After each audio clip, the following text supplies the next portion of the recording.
Top of the day to you. First name's Donnie, last name's Glover. Entered the winning for the long haul, baby. Listen, there was a conference a couple of weeks ago, 2 Saturdays ago, called Just Heal Bro. And it was spearheaded, if you will, besides the people from Coppin, by a noted actor, Lamman Rucker. And so today's guest, we couldn't have picked a better guest. Is his mom. Can you believe it? Let's bring mom to the stage. Blessings, how are you? Blessed by the best. No need to be stressed. Keep my head to the sky. No need to cry because ain't nobody going to listen no way. Malaya, Rucker, Opara Bia. Hey, you said it right. Excellent. All right. How are you today? I am great. I'm wonderful. As you say, always blessed. Every day above ground is a good day. And So, especially when it's warm. So it's supposed to be 80 degrees today. So I'm charged up. I like that warm weather. I'm loving it. You see, I got my Afrocentric gear on to pay homage to you. Beautiful, beautiful. Nice garb. So, what do you do? That's a loaded question. I describe myself, usually I use maybe just two names, Nana Malaya, but I will say that I'm an artist, an activist, and an educator. And then if you want to go further, I'm a director, I'm a producer, I'm a choreographer. Yes, I'm a poet, I'm a spoken word artist. I teach everybody from elders all the way down to college and even down to preschool. I'm also an interfaith minister. So I'm a talent scout, a life coach. So we could go on from there. But I'm definitely a game changer. On the subway. I dug the dude digging on me, but the dude was caught up in a massive confusion as to who I was. He thought he was trying to see. But you see me knowing me, black, proud, and determined to be free, could plainly see my enemy. Yes, yes, yes. Yes, I know him.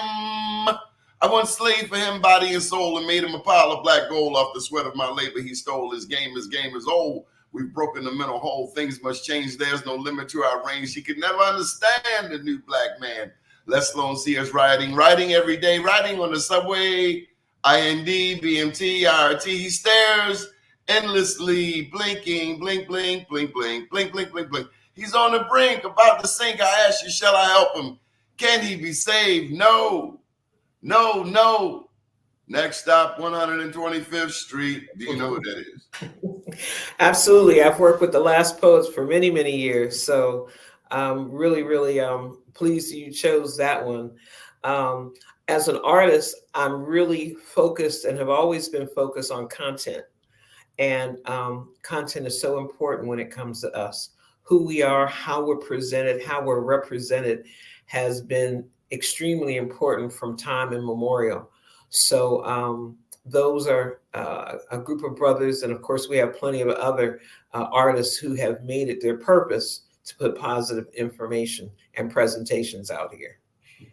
I'm just more of them. Are you going to share anything with us today? Oh, sure. One of my favorite short poems is something I wrote in elementary school. It's very short, but it goes like this. Racism is a disease which causes death. Now, I wrote that in about 5th grade. So you know I was paying attention to what was going on. Because as I've continued to grow and learn, I've just seen all the devastation that behavior has exemplified around the world. And so those kinds of things are important for people to pay attention to. Another one I've shared with you before comes from Listervelt Middleton. It's called The Origin of Things. We were the first to write, the first to read. Humanity began with the African seed. For 100,000 years, we were here alone, and then others were born. So sharpen your eyes and tune your ears so you know what you see, understand what you hear, because minute by minute, hour by hour, If you lose your history, you lose your power, because Pythagoras, Aristotle, Galileo too, they got credit from what they learned from you. So sharpen your eyes and tune your ears so you know what you see and understand what you hear, because minute by minute, hour by hour, if you lose your history, you Lose lose your power. your power. And what are they trying to do? They're trying to take away history. They're trying to erase history. And I think it was John Henry Clark that said, history is a current event. So history is constantly happening all the time, including now. We're a part of history. And people will remember what we're doing, what we're saying, what we've exemplified, just like we have for those who came before us. So education is key, because we what we know does make a difference. And so it's important that we recognize even things like the GPS that we use right now was created by an African American woman. Dr. Gladys West created the GPS. Dr. Gladys West created the GPS. Dr. Gladys West created the GPS. And she's still alive to this day. The cell phone was created. Two brothers have been given credit, and one is Henry Sampson. I mentioned his name because what's the phone that we have? A Samsung phone, so many things. Even as we get into the internet, 5G, when you look into the history, all of these things were created by folks of African descent. Again, we had the first reading and writing and math, the African origins of that. Even the game of chess has its origins on the continent of Africa. So there's so much there that so many riches. People who have exemplified their skills to the top. Once we get in a field, we take it over. I mean, even from Tiger Woods with golf and the golf tee, the small little tee that keeps that ball out of the grass, that was created by a Black person. I mean, just key elements of everything. We're told that someone else was given credit for electricity, but it was Lewis Latimer that created the filament in the light bulb that keeps the light lit. That sucker kept going out. They couldn't figure out why, and he figured out. And I know everybody got some light bulbs in their homes that don't ever go out. Them suckers will stay on forever and ever and ever. But so many things, and even the practical things that we need, from the iron to the refrigerator. We'd have no ice cream if it wasn't for a brother. You know what I'm saying? I might not like the cold, but I like me some ice cream, Everything from shoe lasting machine that keeps our shoes literally connected to the soles of the shoe. So many things were created by us. An easy website to check is 100 Black Inventors, and it'll just show you so many things that are, I'd say, of things that we use right now, including when you push your doorbell from your phone, that ring light, that's created by a sister. You know what I'm saying? So all those people that are watching their Amazon packages getting stolen off their porch, they can see it. They might not be able to do anything about it, but they can see it because of a sister. So many things. And remember the film Hidden Figures, which was a wonderful, wonderful film that showed us that it was the Black women, they called them human computers, that were able to not only save the whole space industry, but they got those astronauts that were going around and around and around. They didn't know, they didn't have the right calculations to bring them back to Earth. They'd still be up there if it wasn't for Katherine Johnson and a couple other sisters that were exemplified in that film. And Katherine Johnson just passed just a few years ago. So these people have been alive in our lifetime. But just think of how much history has been hidden and stolen that from everyday things that we don't get to know about. And because I also work in education, there aren't a lot of these things exemplified in history. They give very little information. People might have one line or one paragraph about Rosa Parks, one line, one paragraph about Reverend Dr. Martin Luther King, one line, one paragraph about Harriet Tubman. And there are people, because history lesson has not been complete, there are young people and adults that have gone out thinking that Harriet Tubman and Rosa Parks existed in the same time frame of history. You know, they might have both been women warriors, but it wasn't the same time frame at all. And we have too much of that going on. I wanted to jump in here. You lived in Brooklyn. You grew up in Brooklyn. Well, actually, I always claim New York is my north and DC is my south. Okay.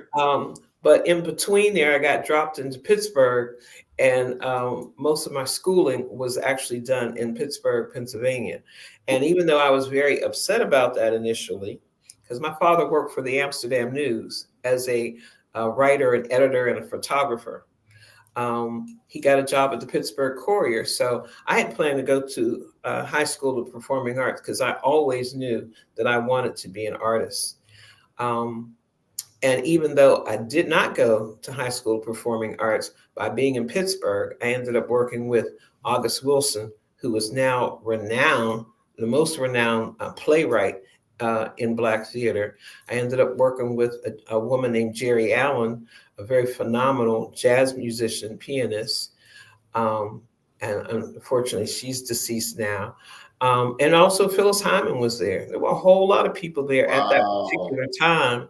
And we were all creating what they call the Black arts movement, especially through the 60s and 70s, where we were literally changing the game. I just did a tribute to Amiri Baraka because Leroy Jones and Mary Baraka, based in Newark, New Jersey, and at that time it was called New Ark, his work has been exemplified everywhere. And I've had a chance to work with him. So we wanted to honor him and his work. And his son is the mayor of Newark, New Jersey right now. And that brother is changing the game.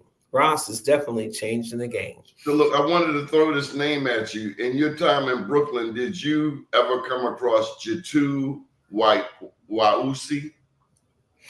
Jatu Wausi. Now, by name, I'm not sure, but I might know him by face because there's a lot of us that knew each other back then, and times have changed, the names have changed, but that name itself doesn't ring a bell. Well, he's gone with the ancestors now, but he taught me about Weeksville. And so we do these Black Wall Street Awards. Of course, we're recognizing you this Friday at Howard University. We celebrate Black entrepreneurs and professionals, as well as the people who support them, regardless of race. To date, we've recognized over 2,700 people in 9 major U.S. cities. But I mentioned that because we did 2 Black Wall Streets in Brooklyn, one at Brooklyn Borough Hall, but also one at the Weeksville Heritage Center. Okay. And I came to learn that just like you had Seneca Village in Manhattan in between 82nd and 89th, independent Black community, Weeksville in Brooklyn was similar, founded by James Weeks. So there's so much history, but I'd be remiss if I didn't take us back to the day you and I met outside of Just Heal Bro, led by your son or one of your sons at Baltimore's own Coppin State University. Yeah, that was an awesome day. And I really appreciate both your energy, your perseverance, and also your respect. You were there as a person to, of course, be mindful of what was going on, to let our community know about what's happening in our community, because the good things are not focused on. The good things oftentimes get pushed into the shadows. So we have to be the ones to bring out the good things that are happening in our communities and what is working, because sometimes people think things aren't working. And so I was glad you were there for that, because Just Heal Bro is one of those things that not only has gone around the United States, it's gone out of the United States as well. And everyone who attends feels very empowered by the program. Do you go to everyone? No, I don't. I was in Baltimore because now living in DC, of course, Baltimore is just, a hop, step, and a jump. And I wanted to make sure in terms of promoting it with the men's groups that I know that exist in Baltimore and DC. I wanted to make sure people got a chance to attend. In fact, there was a group that I work with, wonderful Cordell Wade in Washington, D.C., has an academy called Royal Academy. And he works with these young people, he works with these young men, developing their character, developing their skill set, and also he had formulated them into a football team. They had a football game that day, but he structured it so they would not have a game that morning, that they would have a game that afternoon so they could come from DC on a bus provided and supported by another church in the DC area so they could be there for that experience. That was about maybe 25 of them. And it's that kind of collaboration we need to keep bringing up, because these events are things that are extremely important and they'll remember later on down the line. And even for folks that aren't so sure about some of their choices, and a lot of people with social or family issues, these kind of programs can help them be more aware of some of the choices they can make and some of the resources available, because it was also a resource fair. So they knew where they could go for different kinds of resources. And that's an important part too, because discussing the problems is just one part. Resolving and addressing them is just another part. So we have, so we have the healing that we need in our communities, So, but I try and go as often as I am if I'm close by. I'm an unofficial spokesperson who makes sure if they're going to be in Ohio, I think they're going to be in Jersey, if they're going to be anywhere that I know folks, I let them know so they can attend. There was a big program we had to encourage another positive independent station, WPFW, and a gentleman who is a psychologist, great person who is now in Ohio. He said he made sure he went to the one in Ohio when it was there. So it's that kind of information collaboration, extending the branches and the leaves from the roots of these trees so that we can continue to give shade where it's needed and provide substance where it's needed as well. Sister Malaya, I'm going to ask you the tough question. You've experienced as a mom the greatest of America, but you've also experienced the worst of America. You have a son who's nationally, internationally recognized, and then you also have a son whose life was taken prematurely. Tell me about it. Well, first I want to talk about my son who's recognized, Lamman Rucker. I'm very, very proud of him. He also makes sure that, and for people, if the name doesn't ring a bell, most women will know him as Sheriff Troy. That was his breakout film. He was a gentleman in that. He also encouraged a woman of large frame to value herself, is what he said. If you don't value yourself, no one else will value you. And as she began to go through her process and heal, his character was there. And I got all kinds of calls in the middle of the night saying, I saw your son in this movie. He's just like that. And that's the kind of person he would be. So that was a great one. He's done one of my favorite films. It's called The Man in 3B, which is another very important film. It's more of an intrigue and mystery. He plays a different kind of character, but it's a really great film for people to look up and check that out. And then, of course, he was on Meet the Browns, which a lot of people know, of course, was produced by Tyler Perry. But Greenleaf is a very important TV show that he was in as Jacob Greenleaf, the son of the minister. And I did a lot of watch programs for that show because I found that TV should be an impetus and film for discussions about what are some of the things we should exemplify and what are the things that we should not. And Greenleaf, I did a lot of watch parties where it was a discussion, is there more hurt or healing in the church? And people came and discussed that, what was going on in theirs. And so these things have been very cathartic. So I just believe that a lot of what we do, art is healing. Art saves lives. From the music and the positive lyrics to sounds that you just enjoy that help soothe you when you don't feel, good, the inspirational songs, all that's important. So I'm very glad that he's exemplifying positive images with Black Hamptons, which is the one that's out right now. and then the Just Heal Grow program, which goes around the community. So I'm very, very proud of them. My other son, who you're right, it's one of the most devastating things to experience. Um, my father's from out of the country. His roots are Barbados, as he would say, connected to Ghana. Um, and as I started studying about other traditions in the world, a lot of people see me with my natural hair and oftentimes African influence clothing and designs. But I started out as a ballerina and an opera singer. And at a white ballet camp, Catherine Dunham showed up. And Catherine Dunham is a well known both anthropologist and dancer. And she brought African and particularly African Haitian dance to the arena of the world. Stormy Weather is a film that she did choreography for, that you can still find clips of her choreography there.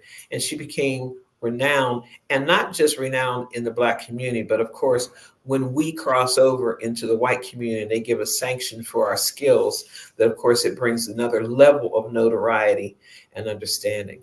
But through her, I was able to study more about African dance because when I was younger, um, as a collective of community, we weren't necessarily that proud of being African. And not only that, being educated in the United States um, is really, um, uh, we know they don't tell you anything about the continent of Africa. Most people don't know that there's 54 countries. Some people think it's just one country. And the conversation, if you listen to the news tonight, they will say Africa like it's one place. They will say China, they'll say Japan, they'll say France, they'll say Germany, but they'll say Africa. And if they mention any other space, they'll say Egypt, like it's not on the continent of Africa, you know.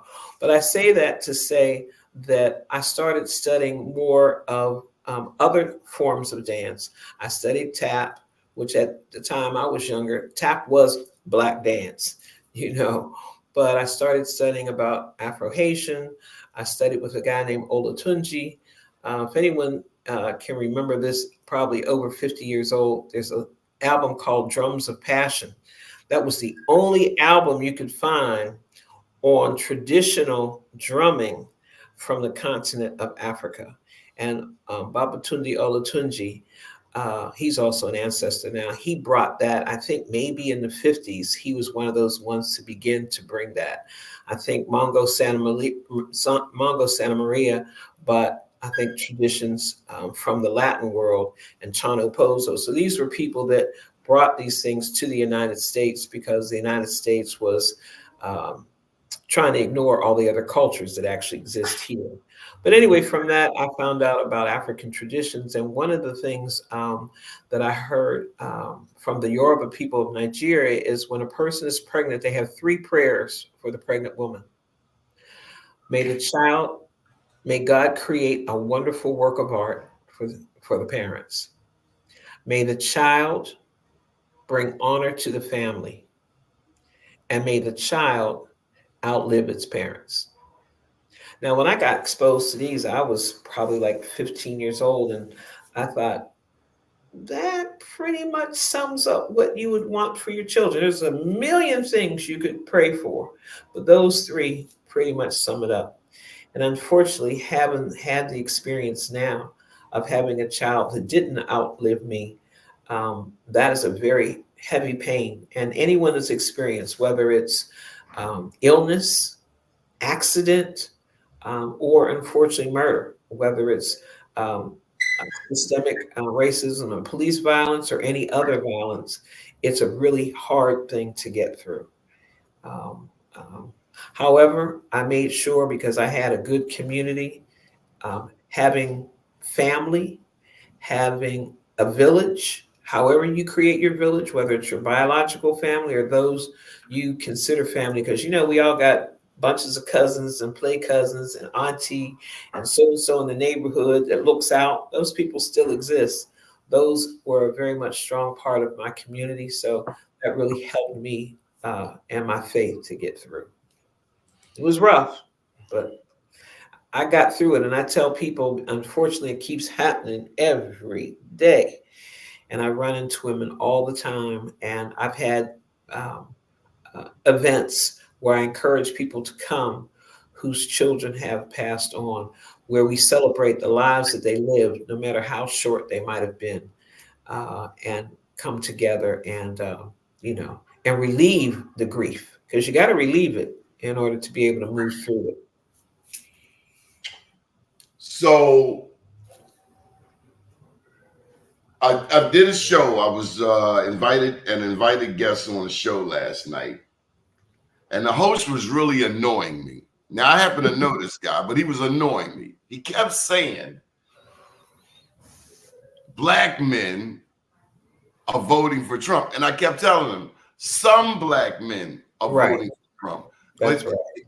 it brought out, the show and the other guests brought out this male, I guess you just call it misogyny.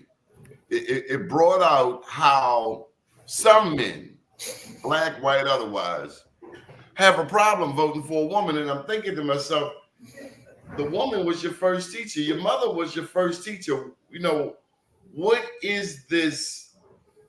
Is it Willie Lynch? Is it sexism? What is this thing going around?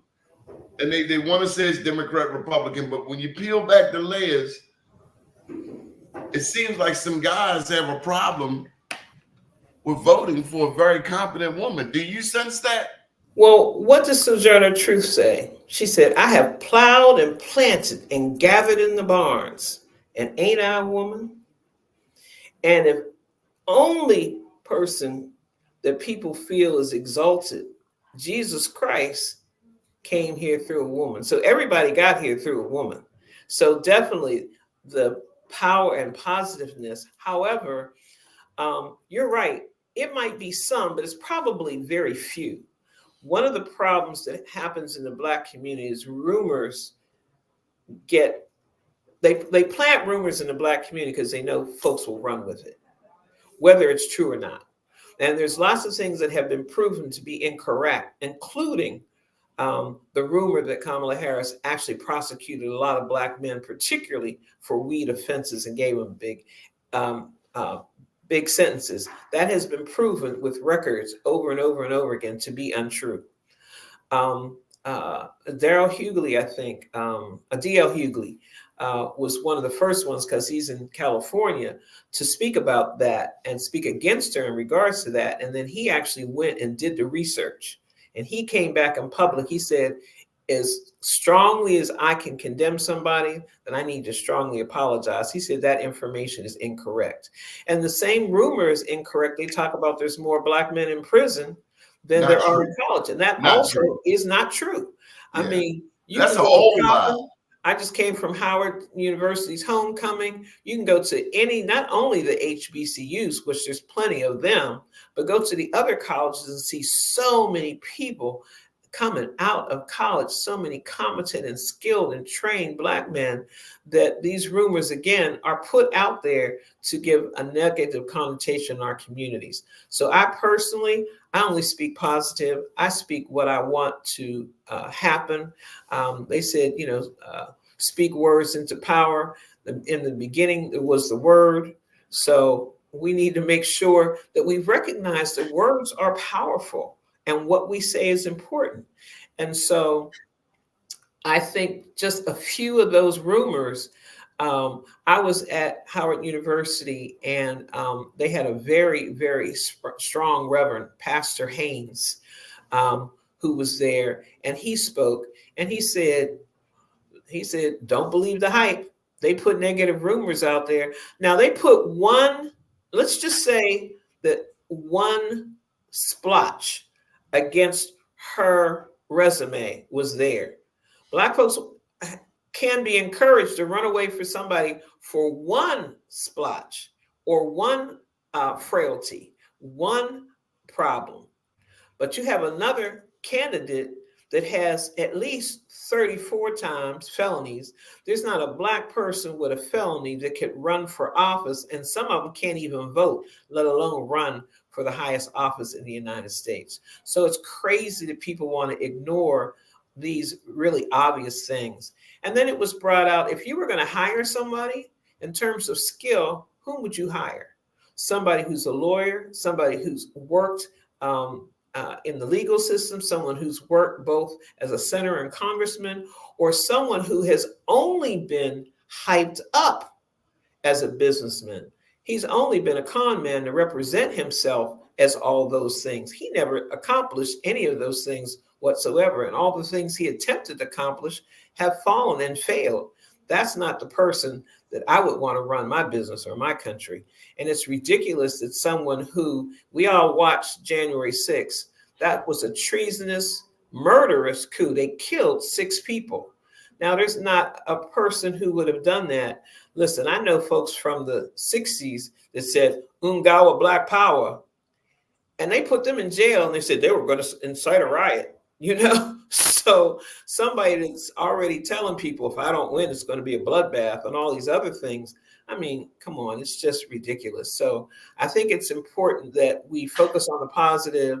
We encourage those that have second thoughts that this is a game. It's like a game when there's 2 teams playing. And you know who the better team is. That's the team that's going to work for you. That's the team that's going to produce positive for you. That's the team that has the skills and vision that you need. That's the team you need to vote for. So sitting out this game, this is too crucial a game. You can't sit out this game. This game, you got to literally be in it to win it, and make sure the person who is the most skilled and the most prolific and the person who's going to make the most positive impact on us is going to be us. It's not to compare with Obama, but similar to Obama. I mean, he had to disavow his minister in order to run for president. And this other person, you know, with orange hair, all the gangsters that he's cohabitated with and collaborated with and still working with, and probably in his cabinet, you know, nobody's having him denounce any of those, including the David Dukes and the other extreme racists that exist. So it is disappointing that that's what's going on, but that's why education is so important. And we got to continue to go out and talk and encourage folks to recognize that you need someone that's going to work for you. And don't believe the hype, because they'll put it out there if you're going to swallow it. They'll put those pills out there. You know, he was really egregious yesterday. He was talking about Arnold Palmer's sexual parts. I could not believe this man. And can you believe that not only that's when we know how racist this world is, because there is not a Black man who could have said those things in public and not immediately be vilified, fired, and probably put in jail. Come on now. You know, it's ridiculous. And that's what people need to pay attention to. And why do they put negative information out? Because they hope it's going to pull people away. So, you know, and I'm sure there's some people being paid to put this information out there. Well, we got some information today in our 9 a.m. show from Professor Larry Gibson. He's a law professor, noted Black, probably the most well-known Black law professor in Maryland, and Arizona, Georgia, Pennsylvania. Women Democrats are the top voters. And he said that there are a lot of white women voting for Kamala. They're just not telling their husbands. That's probably true. And there'll probably be more of them as well. I think right now, literally, it's a moral compass. I mean, there's a clear division between good and evil. And I'm not one to often use the term the devil at all, let alone loosely. But you definitely have the difference between, you know, a Satanist person in terms of everything they've said they've done everything that have been recorded they've done, and even the stuff that they bragged about they've done that are very injurious to human beings, injurious to women, injurious to the community, and even the way, besides January 6th of treason, he should already be under the jail. How he treated the Central Park I was Five. going to ask you about Yusuf Salam, Man, I'm so grateful he is now, you city know, councilman. yes, absolutely. And I'm glad that he survived that atrocious, because we all know, if we haven't been in prison, we've heard enough stories, and we know how horrendous it can be for people to get through and thrive and come out well.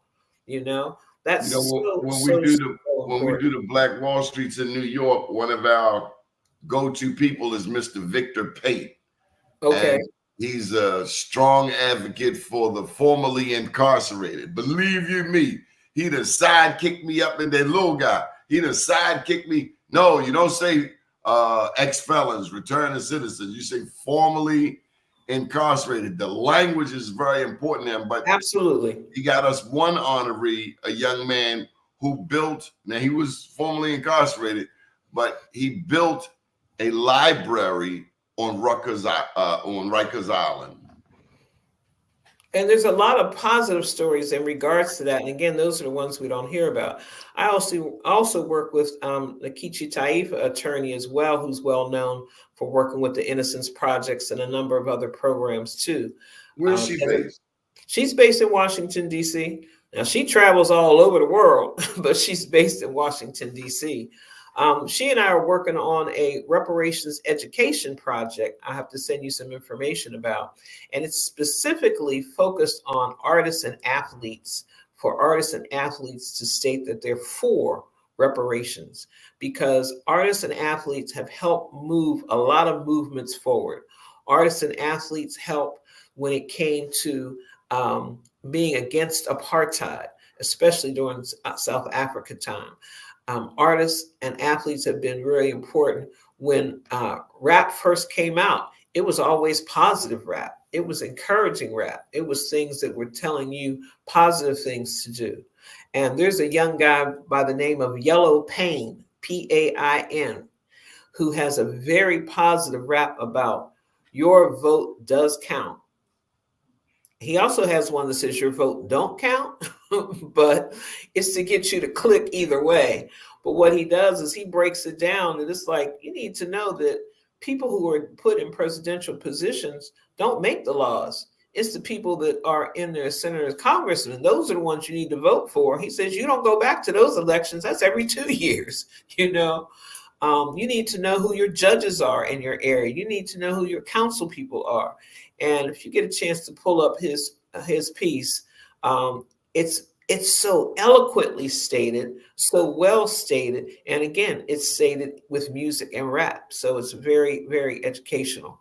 You know, and I listen to it like every other day. I post it up on my page probably a few times a week, because it's really important. It's just like, we must learn. And those are the things. They're not teaching civics in schools anymore. People don't know how laws are passed and what comes up. They don't know how all these things, occur. So we need to get behind this election. We need to get Kamala in, and then we need to make sure that we go back. We vote for senators and congressmen in our area. We need to make sure we encourage more progressive people who are really servant leaders to be there, because we're hiring them to do what we need to do. And when people on the ground get involved, that's when things change. And that's everything from, I think Obama's election was spearheaded by people giving $5, $10, and $20, not just billions of dollars. And so we need to remember that those are small. I mean, South Africa, we never thought Nelson Mandela would make it out of jail. 27 years. 27 years, but them people persevered. They're like, no, we're not taking this. And eventually, and just like all the situations that we have, got ourselves through. I mean, we literally have been on the battlefield firing line. Them civil rights days, for the younger people that weren't physically there. I mean, if you've seen those tapes, you can see that folks are not just marching. They are marching against everything from billy clubs and heavy hoses that are, like being knocked down by a tank sometimes. Those are very important times to remember. And even Rosa Parks, which is presented as a very calmly polite woman who was just tired and wouldn't get up. She's from Rosa Detroit, Parks, right? she had been a progressive political activist, she and her husband, her whole life, So just that kind of misinformation as well. So what is your plan for the rest of 2024? Well, one thing is to make sure that I encourage people to educate your own, each one teach one, learn what you don't know, and then share it with others. There's sources such as Hidden Colors, which is a series of DVDs that talk about a lot of the history that has been hidden so that we don't know. Even films like Hidden Figures, it's an important film to watch because that's contemporary times. Those women were existing. That's just in the 60s. There's people in your family that were around during that time frame. And I remember when I found out that Katherine Johnson lived down the street from my daughter-in-law. I was like, And I'm sure she didn't talk about it. And, we had conversations, we thought, and then we also came up with the conclusion, if they spoke about that, they probably would not still be alive. Can you imagine if they said, hey, we helped bring down the astronauts from, we did the calculations, all those things. And there's so many inventions that Black folks invented, but they weren't given the patent for it. Or if you work for a company and you create something, we all know sometimes it's the company that will get the credit. You won't get the credit. So that's happened, unfortunately, so many times. So we need to educate ourselves. And I'm always encouraging people to educate yourself and then educate your children, educate your neighbors, educate your family, educate anybody listen. You can be in the bus, you can be on the pulpit, you can be, anywhere, sitting at the playground, start sharing.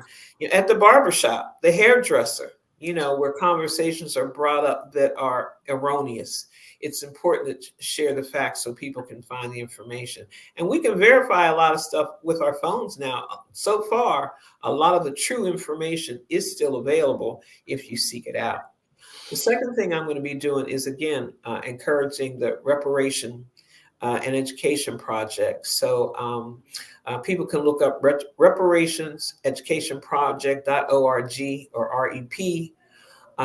And we're looking to encourage artists to say that they're for reparations. Because remember, We Are the World, that helped as a song to let people know about the whole AIDS epidemic, because before that song came out, people were dying and folks weren't quite sure why. They weren't letting it out that they had actually let this virus out amongst folks. And they thought, again, it was just going to stay in a certain community, which it did not.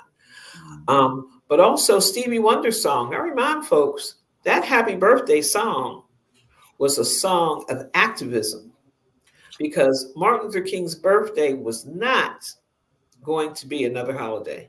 There are people who said, we're not having a holiday for a Black man. We're not having, clearly stated. And so Stevie Wonder just came up with a song. I never understood how there'd be a man who could, and there would not be a day that would celebrate you. And that whole song, if you listen to those lines of that words, people now just sing the chorus, but I usually go through that song with folk, family, and friends, and those words are very astute. And it was that song that moved the movement and moved the needle, so we were able to get his birthday a holiday. Otherwise, the time is overdue for people like me and you who know the way to truth. It's love and harmony to all God's children. It would be a great event, and the whole day would be spent in full remembrance of what? Of the day you came to be? Yeah, absolutely. Yeah. So I remember when that album came out, Master Blaster. And my mother played played that for my 18th birthday. Happy birthday. Wow.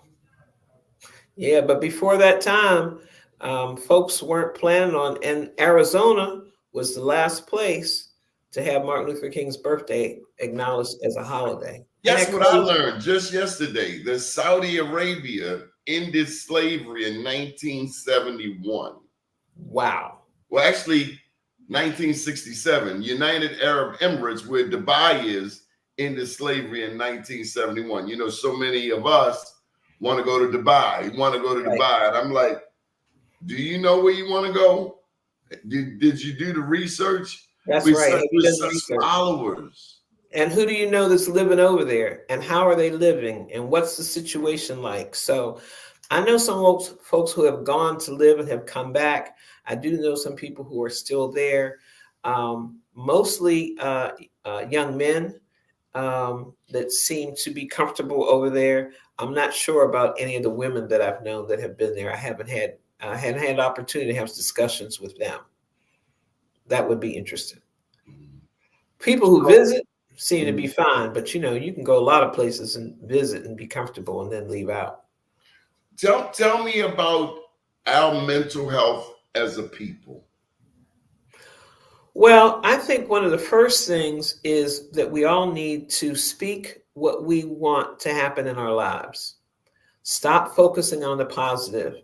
It's been proven that what you focus on multiplies.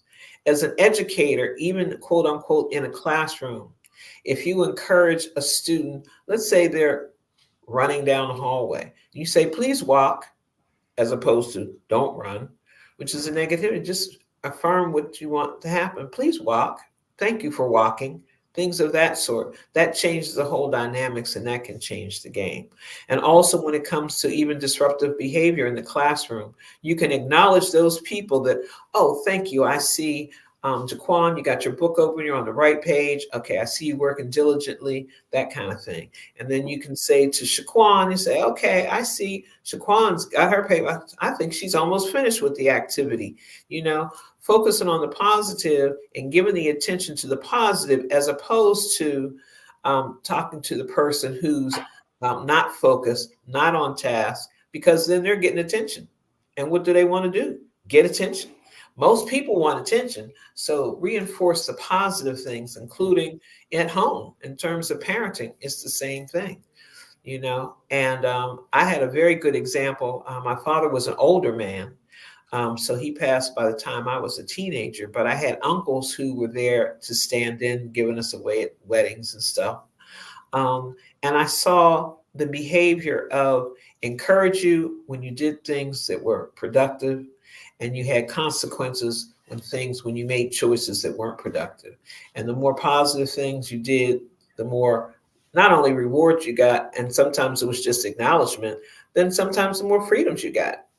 So we know if we tell you to stay on the street, and you do that, then and you do that consistently, then I know if I give you your bike and I say, okay, well, right around the corner, but we know that be back when the street lights come on. We know if you can do that and be back when the street light, okay, then I can, trust you, building up that trust. Those things are very, very important. So I think we have to focus on that positive. We have to give folks who need assistance. And we have to encourage people to eat less sugar. Sugar and cocaine have the same chemical breakdown. I'm talking about refined sugar. Most of us don't have access to grabbing sugar cane out of the field and chewing on it. If you've ever had that opportunity, you can't chew on that sucker but so long because it doesn't taste that good. However, refined sugar and cocaine have the same chemical properties except an additional nitrogen atom. So therefore, there's sugar in so much food that a lot of the processed foods that are cheaper to eat sometimes. I mean, you can go to some of these fast food places and you can get what now it's two for $5. But some of them you can spend $10 on what used to be a 25-cent hamburger. You can go eat some real food at a healthful restaurant. It That's going sounds to like them cook you. crystal burgers. Yeah, or even a place that the food's not sitting there for a while, where they cook things as people come in. That's important. I know everybody's in a rush. Trust and believe. but learn how to steam vegetables, stir fry foods, steam rice. I mean, there's a lot of things that we have to change because what we eat, you know, uh, We Dick are what we Gregory's eat. book, Elijah Muhammad's book, "You Are What You Eat," then you really are what you eat. And most of the things that ail our families and our health are things we can't control. So we need to take the discipline. Discipline is doing what you know you need to do, even when you don't want to. And that's also maturity. So we have to be mature. We have to also raise our families to also make some of those choices as well. And when children are approached with healthy foods as choices, and that's what they have predominant, which is how I chose mine, that's what they choose. So we need to do that more because that adds a lot to our mental health. And again, finding a spiritual practice I was that going to ask you about these preachers. yeah, find a spiritual practice. There's so many traditions in the world. There's not just one. And I don't believe that Jesus would tell you that if you don't believe in him, that he has a problem with that, because Jesus told you that the God is within you. And so we have to recognize that. And there's some proverbs from different nations around the world that said, the God is within you, that you are an evolving God. And that if you recognize that everything is divine, then you won't mistreat people, you won't mistreat animals, you won't mistreat nature, plants, because we need all this stuff to grow. I mean, look at these two horrific hurricanes that just went by, and there's probably another one brewing. I mean, I know people who got everything obliterated. Hmm. There are towns that got totally obliterated. That means if the restaurant's not there and the grocery store's not there, wherever people worked, where are they getting their money from over the next few months? I mean, we're talking about now until New Year's. None of these homes can be rebuilt. We've seen the obliteration of these things. It's nothing but wood. I mean, I've seen pictures where the houses are just, it's not funny, but they were floating down the street, the whole house, let alone the cars and the I said, buses. I ain't going to be able to do it. Yeah, so we really have to, again, mindset. So it's important. I meditate and pray. Meditate is listening to God. Praying is talking to God. I spend time in nature. I talk about how nature is my medicine. I'll go sit by the river. I'll go sit in a park. I'll go sit anywhere that's serene to be for a while.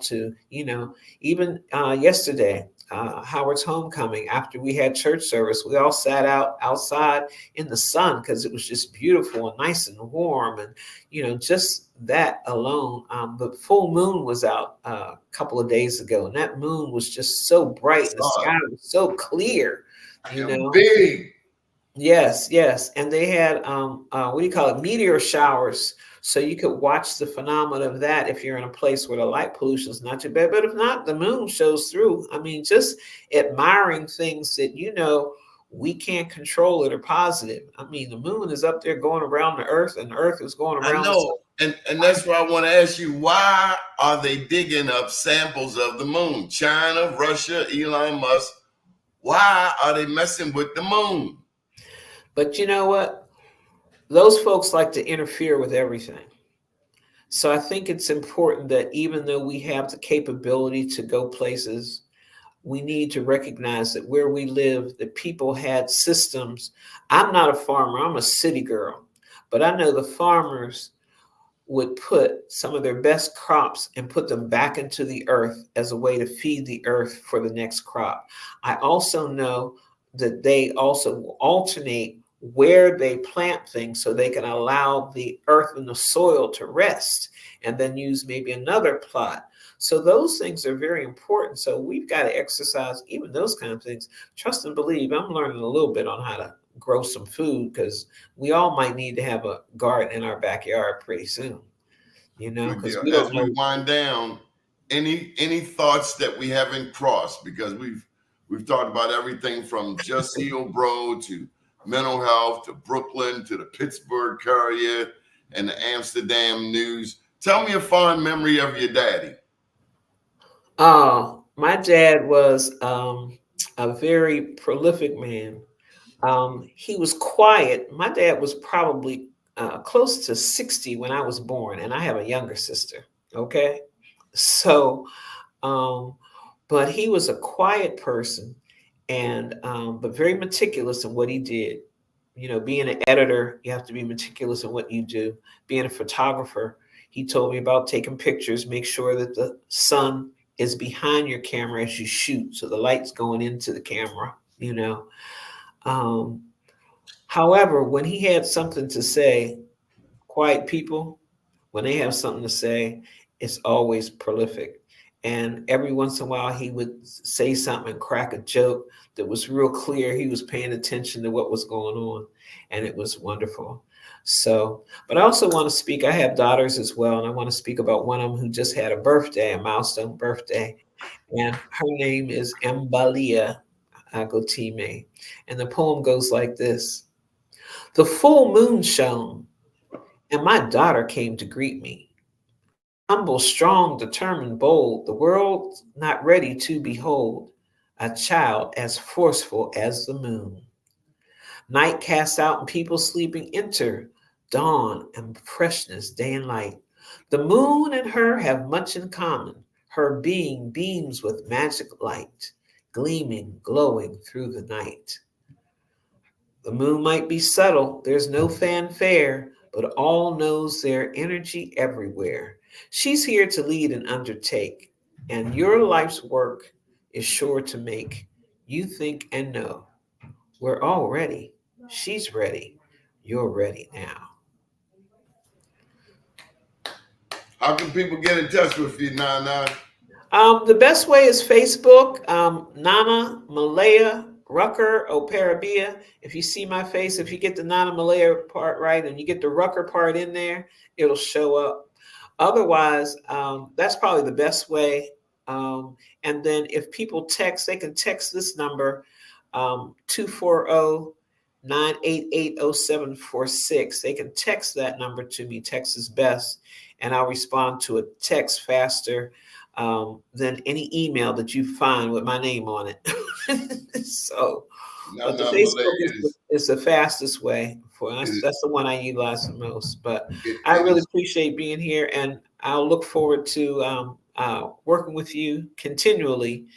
And We'll uh, see you Friday. Howard absolutely, University School of absolutely, Business. and we're gonna and you're gonna help me make my Malaya's magazine come back to life as well. Absolutely. I think you should have not just your show. I mean, I can only imagine the other people who you'll inspire to get a show. But thank you so much for joining us today. And we can't wait to see you Friday. All right, share the positive information. Accentuate the positive. You know, your presence is present. It might be all you have to give. Your presence is a present.